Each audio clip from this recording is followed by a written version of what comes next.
The unusual skin colors of ancient Egypt. Is it conceivable that these individuals genuinely possessed such distinct skin tones? Could these depictions symbolize theories of energies intertwined with the landscapes? Or perhaps they hint at the presence of visitors from realms beyond our own? These thoughts open doors to elevated speculation, urging us to explore the enigmatic intersections of history, culture, and the unknown. A good example of this would be the green Osiris.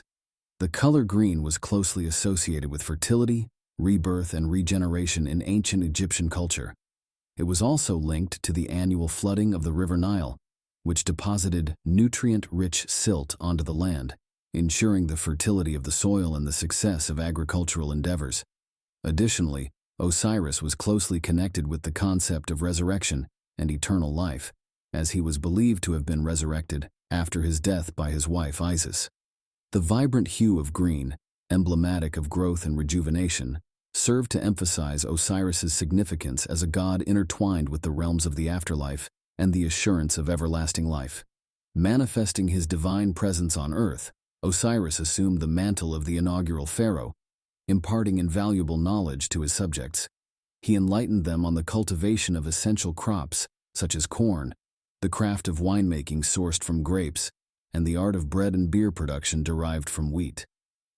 Looking to science, we are all familiar with the process of photosynthesis, wherein plants harness energy from sunlight to produce their food. This raises an intriguing question for some thinkers. Could human skin pigment have been green at some point in history?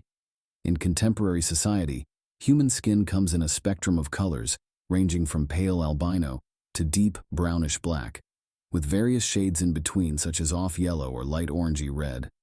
There is a heavy sarcophagus weighing 500 kilos, which bears a green face. Researchers believe it may have belonged to an ancient priest named Ankhemat, and there are other sarcophagi which also have green faces, such as the sarcophagus of Hineb, sarcophagus of Pefjonith, and the sarcophagus of Tamit. It is believed that the green faces link back to Osiris in some form, and always comes back to the connection with nature and regrowth. Was there more than one green person on Earth, or was it merely a concept of embracing good luck in the afterlife? Looking at scarce skin colors, the Fugates suffered from a rare medical disorder known as methemoglobinemia, wherein hemoglobin fails to adequately circulate oxygen in the blood, resulting in a darkened hue and a blue appearance of the skin. We've witnessed instances where skin pigment changes, such as in the case of Paul Carrison, whose skin turned blue due to excessive silver consumption. This illustrates how metal content can influence skin color, prompting the question, why?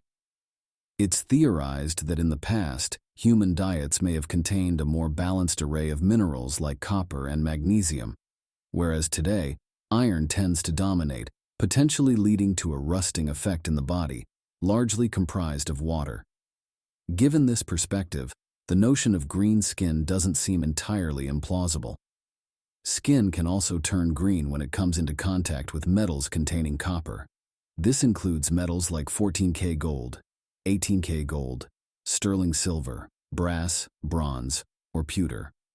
Examining other long-standing organisms such as dinosaurs, insects, and algae, we observe a prevalence of greenish-brown skin. Additionally, evidence suggests that a curious phenomenon of turning skin blue can occur upon ingesting silver chloride. Interestingly, the historical roots of silver chloride stretch back to ancient times. In antiquity, the Egyptians pioneered its production as a means of refining silver. This process involved the heating of silver ores with salt, yielding silver chloride, which was later decomposed into silver and chlorine. This historical practice sheds light on the enduring relationship between humanity and elemental transformations. In ancient Egyptian art, Amun, one of the principal gods of the Egyptian world, is sometimes depicted with blue skin. The color blue was associated with divinity, the heavens in ancient Egyptian culture, and the association with air and primeval creation. Amun, as a god closely associated with fertility and the air, was often depicted with blue skin to supposedly emphasize his divine nature and his connection to the celestial realm. Blue was also associated with the River Nile, which was vital for the prosperity of ancient Egypt. Additionally, blue pigment derived from minerals such as azurite or lapis lazuli was precious and highly valued in ancient Egypt. Its use in depictions of Amun and other deities reflected their elevated status and importance in Egyptian religious beliefs. By depicting their gods with blue and green skin, the ancient Egyptians visually communicated their reverence for the natural world, their dependence on the cycles of nature for sustenance and prosperity, and their belief in the divine forces that governed these cycles. These colors infused the representations of the gods with deeper layers of meaning. It is also possible that these colors were used as a way to describe black, as blue and black coexisted as being almost identical to one another, with shades of green also entering that sphere.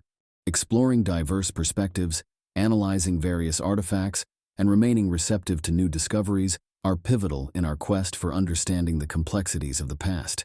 If we didn't witness these events firsthand, we can never be certain, which forces us to adopt an open-minded stance towards unraveling the mysteries of history. If you enjoyed this video, hit the subscribe button to be updated on all new documentaries and press the notification bell. Don't forget to hit that like button, and see you in the next episode of Celestial Vibrancy.